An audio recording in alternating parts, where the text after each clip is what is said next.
enter Sebastian and Clown. Will you make me believe that I am not sent for you? Go to, thou art a foolish fellow. Let me be clear of thee. Well held out in faith. No, I do not know you, nor am I not sent to you by my lady to bid you come speak with her. Nor your name is not Master Cesario, nor this is not my nose either. Nothing that is so. I prithee, vent thy folly somewhere else. Thou knowest not me. Vent my folly. He has heard that word of some great man and now applies it to a fool. Vent my folly, I prithee now, ungird thy strangeness, and tell me what I shall vent to my lady. Shall I vent to her that thou art coming? I prithee, foolish Greek, depart from me. There's money for thee. If you tarry longer, I shall give worse payment. Now, sir, have I met you again? There's for you. What? There's for thee and there and there? Are all the people here mad? Hold, sir, I'll throw your dagger over the house. This I will tell my lady straight. I would not be in some of your coats for 2 pence. Now come, sir, hold. Nay, let him alone. I'll go another way to work with him. I'll have action of battery against him. If there be any law in Illyria, though I struck him first, yet it's no matter for that. Let go thy hand. Come, sir, I will not let you go. Come, my good young soldier, put up your iron. You are well-fleshed, come on. I will be free from thee. What wouldst thou now? If thou darest to me further, draw thy sword. What? What? Nay, then I must have an ounce or 2 of this malapart blood from you. Old Toby, on thy life I charge thee, hold. Madam! Will it be ever thus? Gracious wretch, fit with the mountains and the barbarous caves, where manners never were preached, out of my sight. Oh, be not offended, dear Cesario. Rudesby, be gone. I prithee, gentle friend, let thy fair wisdom, not thy passion, sway in this uncivil and thou unjust accent against thy peace. Go with me to my house, and hear thou there how many fruitless pranks this ruffian hath botched up, that thou thereby mayest smile at this. Thou shalt not choose but go, do not deny. Beshrew his soul for me. He started one poor heart of mine in thee. What relish is in this? How runs the stream? Or am I mad? Or else this is a dream? Let fancy still my sense in Lethe steep. If it be thus to dream, still let me sleep. Nay, come, I prithee. Would thou'st be ruled by me? Madam, I will. Oh, say so, and so be. Exit. Act 4, Scene 2, Olivia's house. Enter Maria and Clown. Nay, I prithee, put on this gown and this beard. Make him believe thou art Sir Topaz, the curate. Do it quickly, and I'll call Sir Toby to the whilst. Well, I'll put it on, and I will dissemble myself in it. And I would I were the first ever that's assembled in such a gown. I am not tall enough to become the function well, nor lean enough to be thought a good student, but to be said an honest man and a good housekeeper goes as fairly to say as a careful man and a great scholar. Oh, the competitors enter. Jove bless thee, Master Parson. Say amen, Sir Toby. Amen. To him, Sir Topaz. What ho, I say! Peace in this prison! The knave counterfeits well, a good knave. Who calls there? Oh, Sir Topaz, the curate, who comes to visit Malvolio, the lunatic. Sir Topaz, good Sir Topaz, go to my lady. Out, hyperbolic fiend! How vexest thou this man? Talkest thou nothing but of ladies? Well said, Master Parson. Sir Topaz, never was a man thus wronged. Good Sir Topaz, do not think that I am mad. They have laid me here in hideous darkness. Oh, fie, thou dishonest Satan. I call thee by the most modest terms, for I am one of the gentle ones that will use the devil himself with courtesy. Sayest thou that this house is dark? As hell, Sir Topaz. Why, it hath bay windows transparent as stone walls, and the upper windows toward the south-north are as lustrous as ebony. And yet thou complainest of obstruction? I am not mad. I say to you, this house is dark. Oh, madman, thou erst.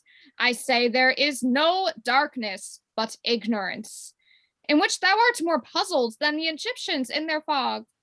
I say this house is as dark as ignorance, though ignorance were as dark as hell. And I say there was never thus a man, thus abused.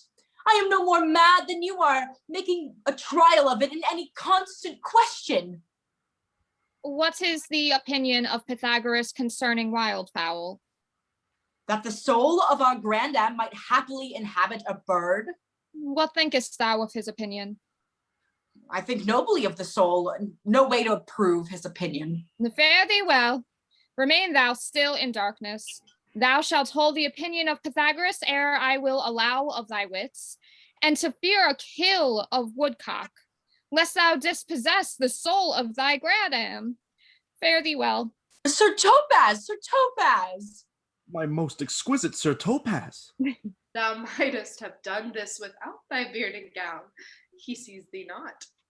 To him in thine own voice, and bring me word of how thou findest him. I would we were well rid of this knavery. If he may be conveniently delivered, I would he were, for I am now so far in offense with my niece that I cannot pursue with the safety of this sport to the upshot. Come by and by to my chamber. Hey, Robin, jolly Robin, tell me how thy lady does. Fool! Who calls, huh? Good fool, as ever thou wilt deserve, well at my hand, help me to a candle, pen, ink, and paper. As I am a gentleman, I will live to be thankful to thee for't. Master Malvolio? Aye, good fool. Alas, sir, how fell you besides your 5 wits? Fool, there was never a man so notoriously abused. I am as well in my wits, fool, as thou art. But as well? Then you are mad indeed, if you be no better in your wits than a fool. I tell thee, I am as well in my wits as any man in Illyria. Well a day that you were, sir. By this hand I am, good fool. Some ink, paper, and light, and convey what I will set down to my lady. It shall avenge thee more than ever the bearing of a letter did. I will help you to it. But tell me true, are you not mad indeed? Or do you but counterfeit? Believe me, I am not. I tell thee true. Prithee, be gone. I am gone, sir, and anon, sir, I'll be with you again. In a trice, like to the old vice your need to sustain. Who with dagger of lath in his rage and his wrath cries aha to the devil like a mad lad. Pare thy nails, dad. Adieu, good man, devil. Exit. Act 4, Scene 3, Olivia's garden. Enter Sebastian. This is the air, and that is the glorious sun, the pearl she gave me. I do feel it and see it, and though 'tis wonder that enwraps me thus, yet 'tis not madness. Where's Antonio, then? I could not find him at the Elephant, yet there he was, and there I found his credit. That he did range the town to seek me out. His counsel now might do me golden service, for though my soul disputes well with my sense that this may be some error, but no madness, yet doth this accident and flood of fortune so far exceed all instance, all discourse, that I am ready to distrust mine eyes and wrangle with my reason that persuades me to any other trust but that I am mad. Or else the lady's mad, but there's something in it that is deceivable. Oh, here the lady comes. Blame not this haste of mine. If you mean well, now go with me and with this holy man into the chantry by. There, before him and underneath this consecrated roof, plight me the full assurance of your faith, that my most jealous and too doubtful soul may live at peace. He shall conceal it while as you are willing it shall come to note, what time we will our celebration keep according to my birth. What do you say? I'll follow this good man and go with you, and having sworn truth, ever will be true. And lead the way, good father, and heaven so shine that they may fairly note this act of mine. Exit. Act 5, Scene 1. Before Olivia's house. Enter Clown and Fabian. Now, as thou lovest me, let me see this letter. Good Master Fabian, grant me another request. Anything. Do not desire to see this letter. This is to give a dog, and in recompense desire my dog again. Belong you to Lady Olivia, friends? Aye, sir, we are some of her trappings. I know thee well. How dost thou, my good fellow? Truly, sir, the better for my foes and the worse for my friends. Just the contrary, the better for thy friends. No, sir, the worse. How can that be? Marry, sir, they praise me and make an ass of me. Now my foes tell me plainly I am an ass, so that by my foes, sir, I profit in the knowledge of myself, and by my friends I am abused. So that conclusions to be as kisses. If your 4 negatives make your 2 affirmatives, why then, the worse for my friends and the better for my foes. Why, this is excellent. By my troth, sir, no. No, it please you to be one of my friends. Thou shalt not be worse for me. There is gold. Oh, but that it would be double dealing, sir. I would you could make it another. Well, I will be so much a sinner to be a double dealer. There's another. If you will let your lady know I am here to speak with her and bring her along with you, it may awaken my bounty further. Oh, marry, sir, lullaby to your bounty till I come again. I go, sir, but I would not have you to think that my desire of having is the sin of covetousness. But, as you say, sir, let your bounty take a nap. I will awake it anon. Here comes the man, sir, that did rescue me.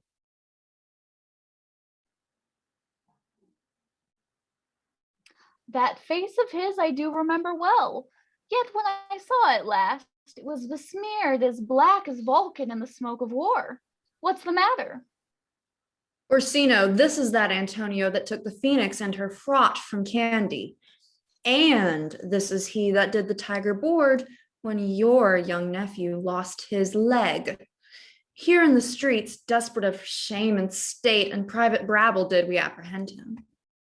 He did me kindness, sir, drew on my side, but in conclusion put strange speech upon me. I know not what 'twas but distraction.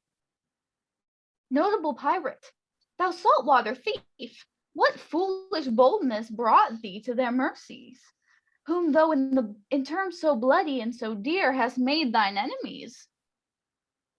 Orsino, noble sir, be pleased that I shake off these names you give me.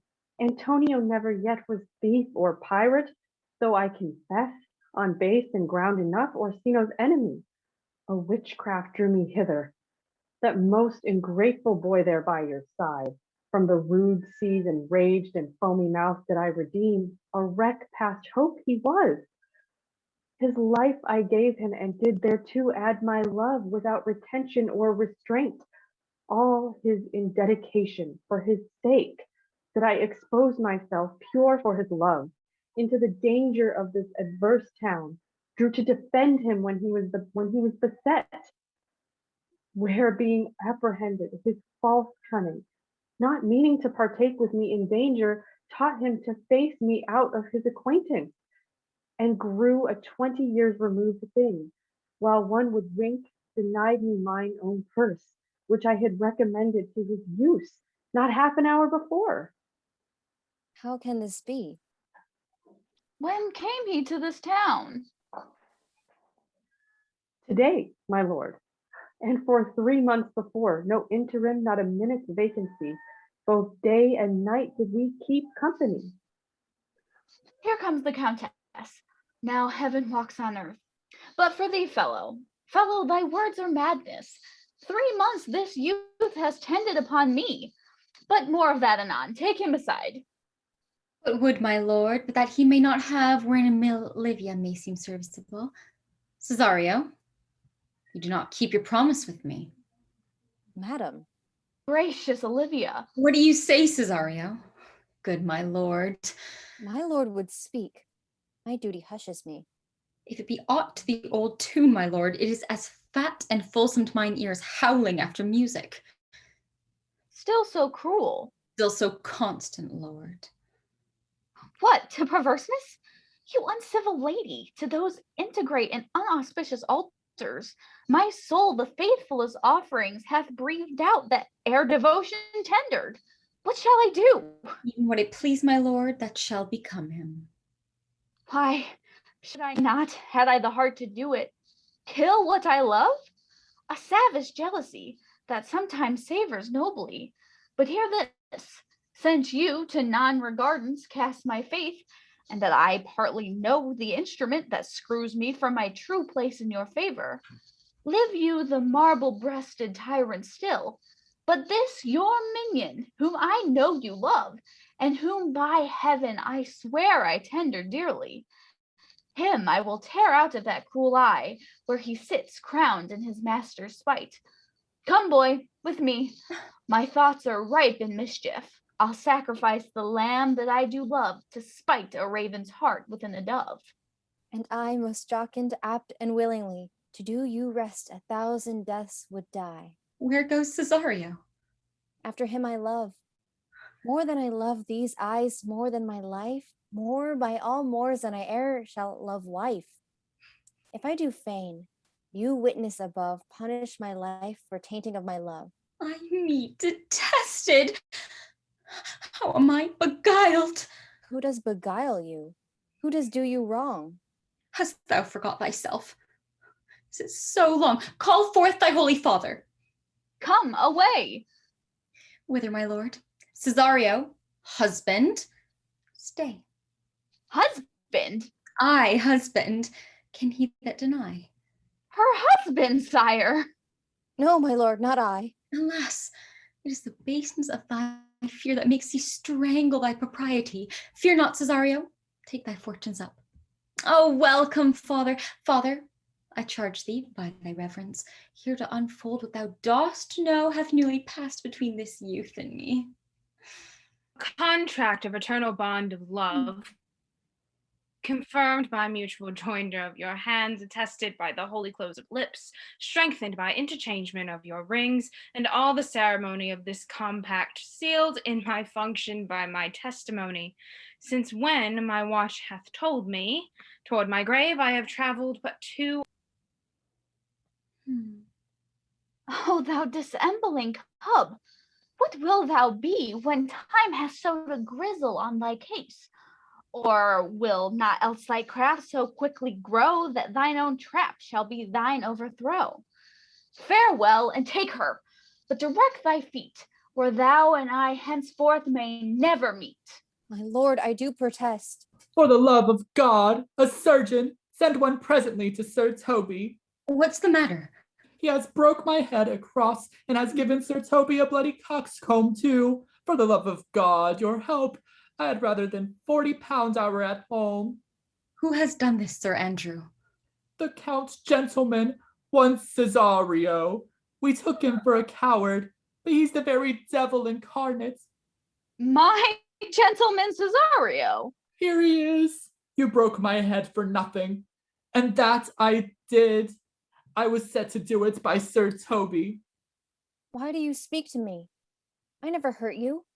You drew your sword upon me without cause, but I bespoke you fair and hurt you not. If a bloody coxcomb be a hurt, you have hurt me. I think you said nothing by a bloody coxcomb. Here comes Sir Toby halting. You shall hear more. How now, gentlemen? How is it with you? That all one has hurt me. And there's the end on it, sot. Didn't see Dick Surgeon, sot. Oh, he's drunk, Sir Toby. An hour agone. His eyes were set at 8 in the morning. Then he's a rogue. I hate a drunken rogue. Away with him. Who hath made this havoc with them? I'll help you, Sir Toby, because we'll be dressed together. Will you help? An ass head and a coxcomb and a knave, a thin-faced knave, a gull. Get him to bed and let this hurt be looked to. Oh, I'm sorry, madam. I have hurt your kinsman, but had it been the brother of my blood, I must have done no less with wit and safety. You throw a strange regard at me, and by that I do perceive it hath offended you. Pardon me, sweet one, even for the vows we made each other, but for the late ago. One face, one voice, one habit, and two persons. A natural perspective that is and is not. Antonio? Oh, my dear Antonio, how have the hours racked and tortured me since I have lost thee? Sebastian, are you? Fearest thou that, Antonio? How have you made division of yourself? An apple cleft in two is no more twain than you two creatures. Which is Sebastian? Oh, most wonderful. Do I stand there? I never had a brother, nor can there be that deity in my nature of here and everywhere. I had a sister whom the blind waves and surges have devoured. Charity, what kin are you to me? Countryman, what name, what parentage? Of Mesaline. Sebastian was my father. Such a Sebastian was my brother, too. So went he suited to his watery tomb. If spirits can assume both form and suit, you've come to fright us. The spirit I am indeed, but am in that dimension grossly clad which from the womb I did participate. Were you a woman, as the rest goes even, I should my tears fall upon your cheek and say thrice welcome, drowned Viola! If nothing less to make us happy both but this my masculine usurped attire, do not embrace me till each circumstance of place, time, fortune do cohere and jump that I am Viola, which to confirm, I'll bring you to a captain in this town, where lie my maiden's weeds, by whose gentle help I was preserved to serve this noble duke. All the occurrence of my fortune since hath been between this lady and this lord. Oh, so comes it, lady, you have been mistook, but nature drew her bias in that you would have been contracted to a maid. Not are you therein by my life deceived, but you are betrothed to both a maid and a man. Be not amazed. Right noble is his blood. If this be so, as yet the glass seems true, I shall have share in this most happy wreck. Boy, thou hast said to me 1,000 times, thou never should have loved woman like to me. And all those sayings I will overswear. And those swearings keep as true in soul as doth that orbed continent the fire that severs day from night. Give me thy hand, and let me see thee in thy woman's weeds. The captain that did bring me first on shore hath my maid's garments. He upon some action is now in durance, at Malvolio's suit, a gentleman and follower of my lady's. A most extracting frenzy of mine own from my remembrance clearly banished his. How does he, sirrah? Oh, truly, madam, he holds Beelzebub at the stave's end as well as a man in his case may do. Has here writ a letter to you. I should have given it to you today morning, but as a madman's epistles are no gospels, so it skills not much when they are delivered. Open it and read it. Look then to be well edified when the fool delivers the madman. By the Lord, madam, you have... How now? Art thou mad?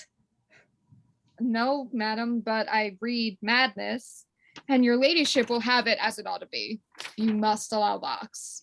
Prithee, read it thy right wits. So I do, Madonna. But to read his right wits is to read it thus. Thus, therefore, prepend, my princess, and give ear. Read it you, sirrah.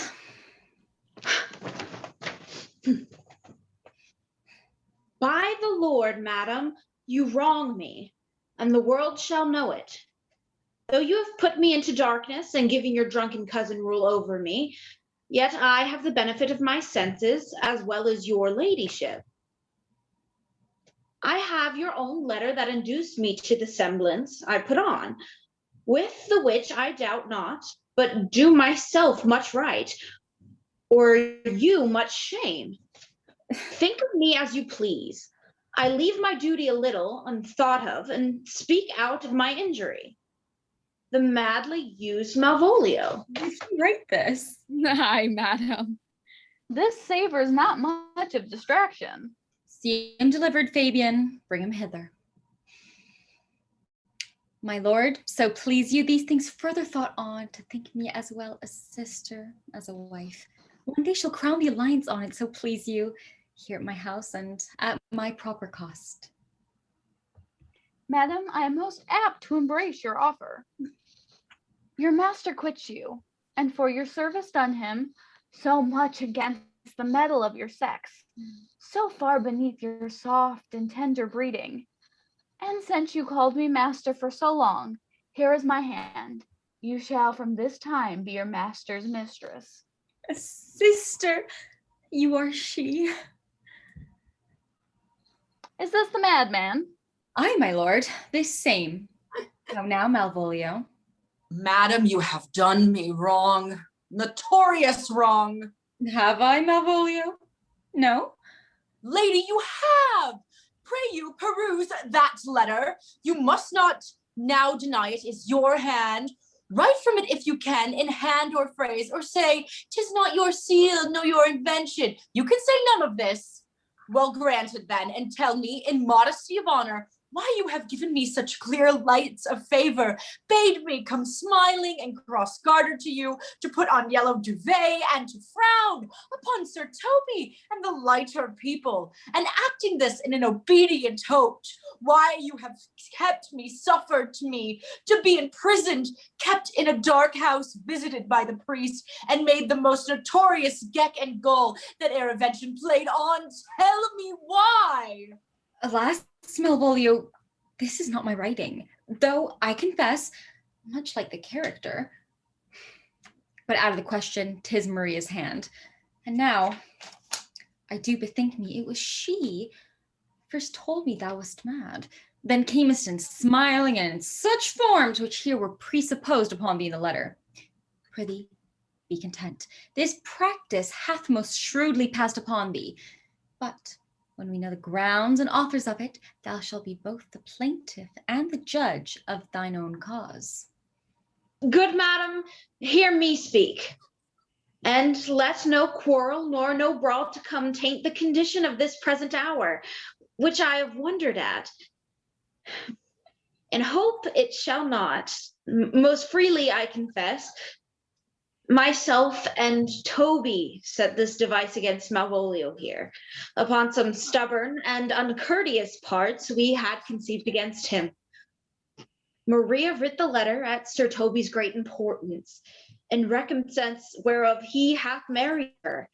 How with a sportful malice it was followed, may rather pluck on laughter than revenge, if that the injuries be justly weighed, that have on both sides passed. Alas, poor fool, how they have baffled thee. Why, some are born great, some achieve greatness, and some have greatness thrown upon them. I was one in this interlude, sir. One Sir Topaz, sir, but that's all one. By the Lord, fool, I am not mad. But do you remember? Madam, why you laughed at such a barren rascal, and you smile not, he is gagged. And thus the whirligig of time brings in his revenges. Oh, be revenged on the whole pack of you!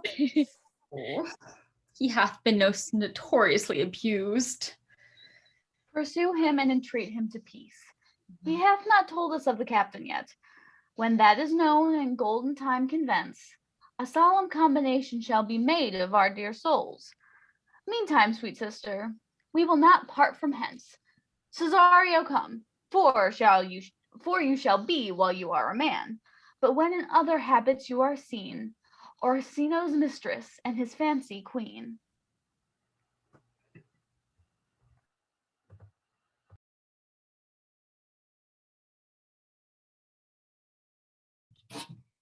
One night I was and a little tiny boy with hey ho, the wind and the rain.